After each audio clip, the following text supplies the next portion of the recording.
Vista de actualidad, Panamá Hoy.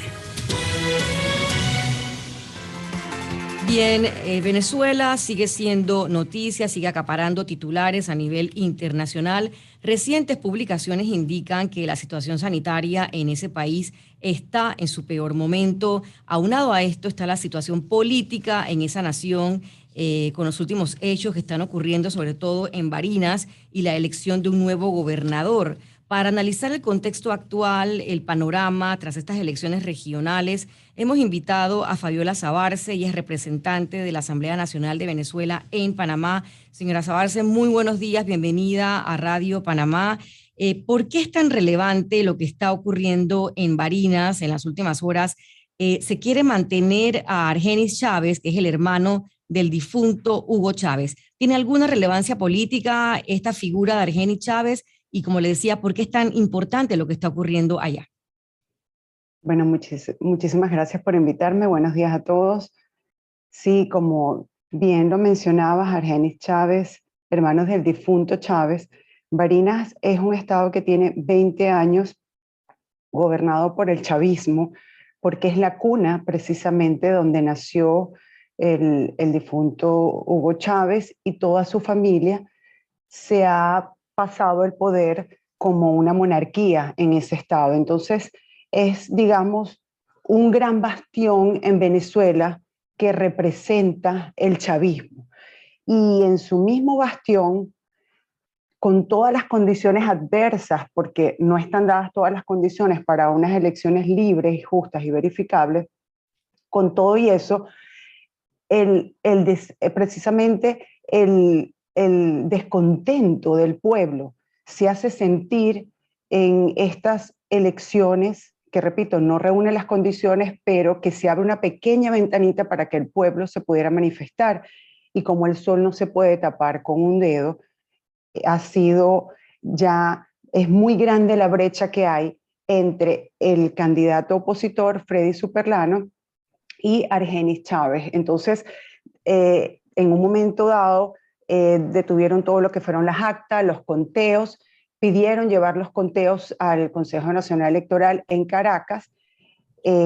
Todo esto sufrió demoras injustificadas. Sabemos lo que está pasando y lo que pasa detrás de todas estas atrasos injustificados. Y finalmente, cuando las actas llegan a Caracas, para que el CNE no pueda hacer este conteo, se impone el Tribunal Supremo de Justicia, el ilegítimo Tribunal Supremo de Justicia, nuevamente con otra decisión arbitraria, y le dice al CNE simplemente que esas elecciones están descalificadas porque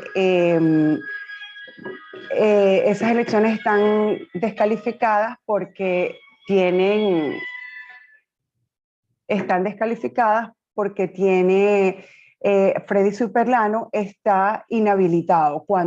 Justamente cuando Freddy Superlano fue a ser candidato, pasó por el CNE y ya todo esto estaba verificado. Pero entre gallos y medianoche, el tribunal ilegítimo pasa ahora encima del Consejo Nacional Electoral para no dejar nada que pueda en ningún momento dejar a Freddy, que ya sabemos que es el gobernador de este bastión del chavismo, que es el gobernador del estado Barinas.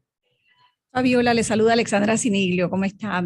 Hola, Alexandra. Las últimas elecciones que se dieron en Venezuela y en donde la oposición se presentó después de muchos años de no participar, llaman la atención porque el gobierno Maduro las ha calificado como un buen triunfo, han dicho que han arrasado, que la oposición ha quedado muy mal. ¿Cuál es el análisis que ustedes hacen de estos resultados?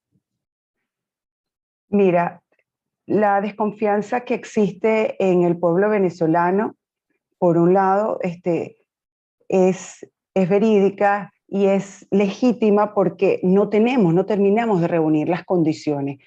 Pero sí, a diferencia de las elecciones parlamentarias que fueron llamadas en diciembre y la oposición en general decidió no participar, era porque no había ni una mínima ventanita por dónde participar.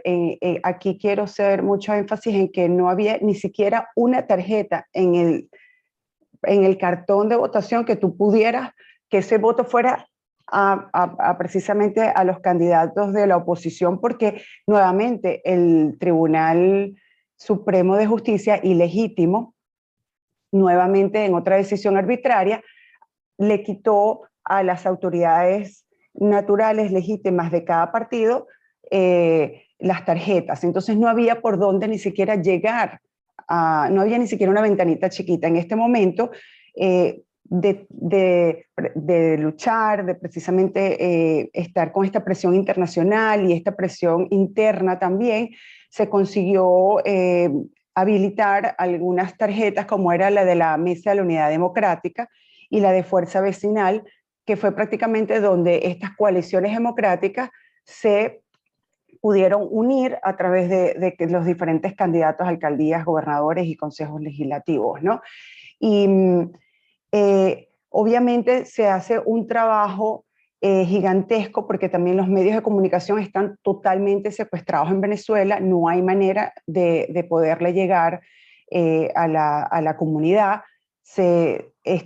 Lo que tenemos que hacer son precisamente estos casas por casas, ir de casa en casa y llevar la noticia de cómo podemos participar, cómo debemos participar, cómo podemos defender nuestro voto, aunque también defender el voto en Venezuela es un asunto de vida o muerte, porque precisamente el régimen no escatima y con lo que llaman los colectivos y precisamente los sueltan en estos centros de votación, y siempre hay condiciones bastante agresivas de tiroteos, y de verdad que las personas, nada más ser un testigo de mesa, ya hasta días antes se saben de amenazas a los testigos de mesa contra su vida y su familia. Entonces, con todo y esto, los venezolanos deciden participar. Sigue siendo todavía una abstención del 58.2%.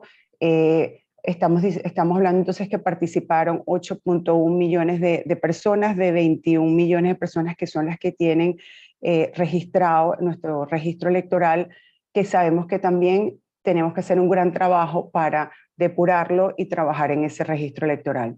Y Fabiola, buscando un poco ayer algunos artículos, leyendo un poco algunos artículos que se han escrito sobre el tema de las elecciones últimas en Venezuela, me sorprendió muchísimo uno de New York Times que decía: Venezuela celebró unas elecciones controversiales, pero Maduro demostró su poderío político, así tal cual es el titular. Incluso resaltaba el rol de los observadores europeos que dijeron que las elecciones no fueron ni libres ni justas, pero mostraron cómo el gobierno del presidente Maduro, por impopular que sea, puede ganar excluyendo y dividiendo a los opositores. ¿Es esto así? Y también leía una cifra interesante, Fabiola, que el oficialismo se hizo con 19 de 23 gobernadores, hasta con la alcaldía de Caracas. Es decir, pudiera ser cierto lo que está planteando el editorial de New York Times. Eso dentro del contexto de que no tenemos las condiciones mínimas, o sea, todo eso que tú acabas de mencionar, vamos a ponerlo en la realidad. No tenemos las condiciones mínimas para que esto se pudieran llamar unas elecciones libres, justas y verificables. Estamos hablando de que ellos tienen toda, y eso precisamente ahorita que acabas de hacer énfasis en la misión de observación de la Unión Europea en cabeza de la jefa Isabel Santos, vuelven a ratificar que no están las condiciones, que este Tribunal Supremo de Justicia ilegítimo precisamente no deshabilita a lo que son las tarjetas propias de los partidos, inhabilita opositores, líderes opositores, y es la misma maquinaria que va perdiendo credibilidad a estas elecciones. Así que todo lo que acabas de mencionar hay que ponerlo en el contexto donde estamos luchando David contra Goliat. Entonces, sin embargo, es un pueblo que quiere ser democrático y sigue saliendo. Entonces, ¿pero quiénes salen? ¿Quiénes están en ese registro electoral? Lo hacía énfasis cerrando mi última intervención. Ese registro electoral cuando hablamos que somos 21 millones de personas, ahí hay personas donde nosotros los que estamos en el exterior somos 6 millones de personas y muchos de nosotros seguimos votando en Venezuela y alguien vota por nosotros allá. Es un registro electoral donde votan difuntos, donde está totalmente lleno de vicios, donde personas extranjeras están registradas y votan en nuestro registro electoral. Entonces, ¿Eso no lo ven los observadores internacionales que participan? Fue una comisión de la Unión Europea como observadora y dijo que todo funcionó perfectamente. Bueno, yo leí también que los observadores dijeron de la Unión Europea, específicamente afirmaron que las elecciones regionales fueron desvirtuadas por condiciones desiguales de participación, violencia y órdenes judiciales contra líderes de la oposición. Pero porque decían que el gobierno había utilizado recursos estatales para hacer la campaña y todo, pero a nivel del conteo no vi una crítica puntual al respecto. Esa es la denuncia que está haciendo la señora Fabiola Sabarce. La comisión de observación tenemos que ver en qué tiempo entran y cuál ha sido su gran aporte, que valoramos muchísimo que hayan podido estar ahí. Y lo que ahorita se ha manifestado es un informe preliminar. Al final tenemos información que será para el 2 de enero. Sin embargo, ellos sí hacen énfasis, quizás no en todos los puntos porque no tienen acceso, porque nuevamente para ellos también ha sido difícil y si pueden ver, han sido fuertemente atacados por el régimen también. Entonces no es que tengan lo que es una misión de observación como nosotros o como más o menos la estarías planteando, Alexandra, deberían haber tenido acceso tiempo antes de las elecciones a una cantidad de instrumentos, los cuales ellos no tuvieron, y ellos, igual que nosotros los venezolanos, estamos metiéndonos por estas ventanitas pequeñas que nos ha dejado este régimen para seguir evidenciando lo que está pasando. Y sí se oye, y en este informe preliminar, Isabel Santos hacía énfasis en puntos que eran públicos y notorios, como es precisamente los medios de comunicación, donde no hay forma de comunicarse en Venezuela que no esté controlado por el régimen, lo cual eso ya sabemos que da un gran ventajismo. Es decir, que de estas 19 de las 19, el oficialismo se hizo con 19 de 23 gobernadores, y le decía 20, que está con la 20, es decir, 20 de 23. Ajá, es decir, que esta mayoría, bueno, relativa, es producto de una situación irregular, de un fraude. Es producto entre el fraude que ya existe, y estas condiciones son precisamente las que se siguen exigiendo, las mínimas que ya acabamos de nombrar algunas, ¿no? Y nos podemos quedar aquí ratos nombrando las básicas, ¿no? Y ese gran ventajismo, obviamente, favorece al régimen, porque adicional a eso, tenemos también un trabajo difícil comunicacional de llegarle a todas estas personas y además toda la maquinaria y el dinero que suelta precisamente el régimen para poder a un pueblo golpeado y bien lo decías ahorita, tanto una crisis sanitaria como alimentaria, todo poderlo controlar a través de estos medios, porque esto es lo típico que se ve ante las elecciones. Entonces, sí podemos decir en parte que eso es de gran peso en que ellos hayan ganado 20 de 23, igual que hablabas ahorita de 205 alcaldías que ha ganado el régimen, ¿no? Pero sí también hay un trabajo de la Mesa de la Unidad Democrática, el cual la coalición tiene que seguir creciendo en estas elecciones regionales, lo cual no hay mecanismos en este momento para poder seguir construyendo esta unidad que tiene que seguir creciendo.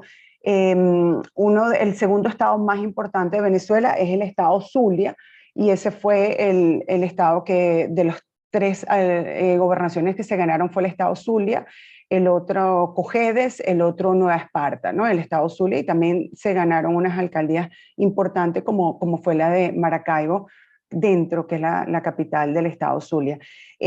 Fue lo mismo que ha podido pasar en Barinas ahorita, que fue el inicio de nuestra conversación.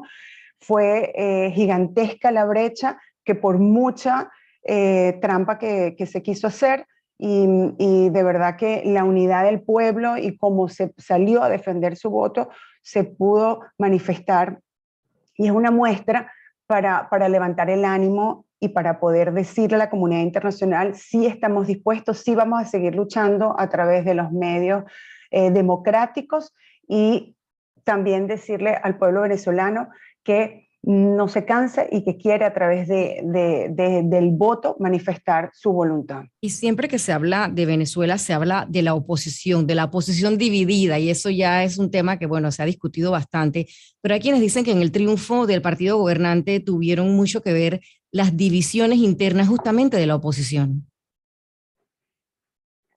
Es algo que es normal, digamos, porque de este lado somos demócratas, entonces ya tenemos más de 20 años demostrando que sí, que para las elecciones es un proceso complejo para ponernos de acuerdo y hemos pasado por todo tipo de procesos, hemos pasado por todo tipo de instrumento para poder seleccionar candidatos de unidad. Pero es un proceso obviamente complejo y que tiene que seguir complejo por naturaleza, porque somos demócratas del otro lado, ¿no? Entonces, ahí es donde tenemos que seguir uniendo fuerzas porque todos queremos lo mismo, queremos salir de este régimen, queremos liberar y ayudar definitivamente a nuestros venezolanos, cada uno con su visión, como digo, muy propia de las democracias, y ahí tenemos que seguir trabajando los instrumentos para tejer esa unidad. Y obviamente el régimen, y no solamente el régimen venezolano, esto, como decimos, una franquicia internacional que viene desde Cuba, mejorada en Venezuela, trabajándose en Nicaragua y trabajándose en toda Latinoamérica, una franquicia mejorada donde trabajan e invierten todos sus recursos, porque si no hay dinero para poder tener vacunas y poder tener las mínimas condiciones para poder tener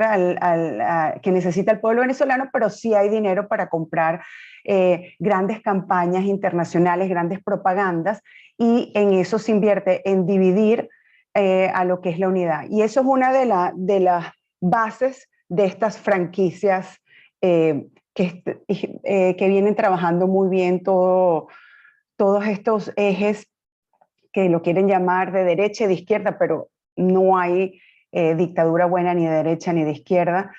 Definitivamente vienen profundizando lo que son unos regímenes criminales que se meten en estos regímenes y después no quieren dar cabida a las democracias. ¿Le preocupa a usted lo que está pasando en América Latina y si es cierto que lo que se está hablando en este diálogo que se realiza en México es la posible negociación de una salida de Maduro, una salida negociada y que pudiera irse a España? Nos preocupa, yo creo que a todos los demócratas en el mundo, claro que nos preocupa lo que viene pasando en Latinoamérica, y no solamente nos preocupa, sino que nos ocupa. Por eso es que estamos todos los días, salimos y seguimos construyendo esta unidad, y lo puedo decir desde Panamá, que esta unidad no solamente hablamos de venezolanos, vemos como todos a nivel mundial estamos unidos con un corazón demócrata y estamos claros de las amenazas y que tienen las democracias y que nada está seguro y que tenemos que seguir levantando la voz para defenderlas, porque somos lo que afecta a uno, afecta a otros. Y el diálogo, siempre los demócratas podemos ver los diálogos con buenos ojos, hasta en las condiciones más adversas, siempre los diálogos han sido la opción para poder construir salidas, pero eso tiene que venir con la presión interna que no para, y como vemos en estas elecciones, por muy adversas que han sido las condiciones, hay un pueblo que se niega a rendirse y que sale a manifestarse, y por eso inclusive vienen estas absurdas arbitrariedades como las que están pasando en Barinas, en ese territorio bastión del chavismo, el cual han perdido de una manera avasallante que no pueden tapar el sol con un dedo, y siguen ante la comunidad internacional y ante los ojos de los venezolanos con esta arbitrariedad que ahora el tribunal ilegítimo viene a a quitar estas elecciones precisamente a su gobernador que los acaba de ganar, que es Freddy Superlano, y así donde podamos estar, vamos a seguir ejerciendo esta presión nacional e internacional con toda esta comunidad internacional que obviamente también nos apoya y sigue haciendo su trabajo, y todas las puertas al diálogo para que se puedan seguir con esta presión, poder construir canales de lo que queremos, que al final es la solución para nuestro país y para todas las grandes democracias, para nuestro país, que es estas elecciones presidenciales. Son las elecciones presidenciales justas, libres y verificables. Bueno, y también ya para terminar, Fabiola, bueno, nos tocó ver en algún momento grandes protestas, no solamente en torno a la figura de Juan Guaidó, que se convirtió en el líder de la oposición, de Capriles, todo lo que ha ocurrido en Venezuela en los últimos años, pero pareciera que esa presión interna de la que usted habla, o presión internacional, está un poco opacada, ¿no? Y bien decía usted que tiene que ver mucho con los mecanismos de presión interna que hay en Venezuela en estos momentos. Incluso hay quienes decían que algunos en la oposición tenían una línea menos dura o han adoptado una línea menos dura contra el presidente. ¿Es verdad? Nosotros ahorita, o lo que nos ha tocado trabajar a nivel internacional, y seguimos teniendo el reconocimiento de las grandes democracias y de la gran mayoría de democracias del mundo, obviamente es el gobierno, al gobierno interino en cabeza del presidente Juan Guaidó, por nuestro artículo 233 que está en nuestra Constitución, que no contempla vacío de poder. Y ante el vacío de poder, que fueron esas elecciones de mayo 2018, que el mundo entero no reconoció, precisamente nos quedamos sin presidente y reconocido, porque no hay elecciones que se hayan podido avalar, y por eso el presidente de la Asamblea Nacional legítima tiene que asumir la presidencia. Lo que ha pasado y lo que viene el desgaste y lo que se viene trabajando ha sido precisamente que ese gobierno interino es por un corto tiempo, para poder llamar a estas elecciones que seguimos llamando, que son este hito importante, que son estas elecciones justas, libres y verificables. Estas elecciones presidenciales justas, libres y verificables. Seguimos trabajando por ello. Somos de este lado demócratas, y por eso tenemos que trabajar y seguir construyendo estos instrumentos de unidad para seguir presionando. Y sí creo que la comunidad internacional sigue preocupada y ocupada en lo que está pasando en Venezuela. Son muchas las cosas que siempre cada país tiene que lidiar. Obviamente la pandemia ha traído también muchas preocupaciones, ocupaciones a nivel internacional, pero el gran llamado a rescatar la democracia de Venezuela sigue siendo a gritos, y lo podemos ver recientemente.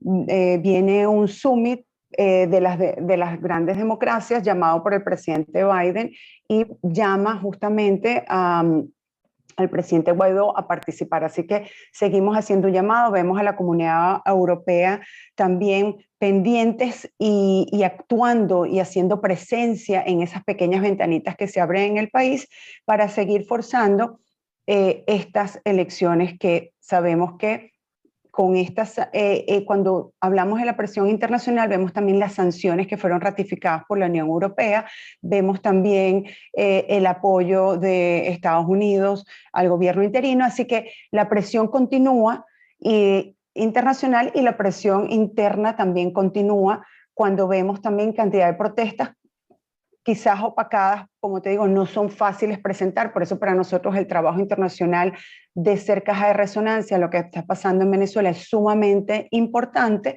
Así que bueno, seguiremos haciendo nuestro trabajo, y entrevistas como esta en Radio Panamá son importantes para que la comunidad internacional conozca lo que está pasando en Venezuela y seguir con esa presión tan importante. Muchísimas gracias por esta oportunidad. Gracias. Venezuela y sus diferentes encrucijadas desde la óptica de Fabiola Sabarce. Gracias por haber estado acá en Radio Panamá.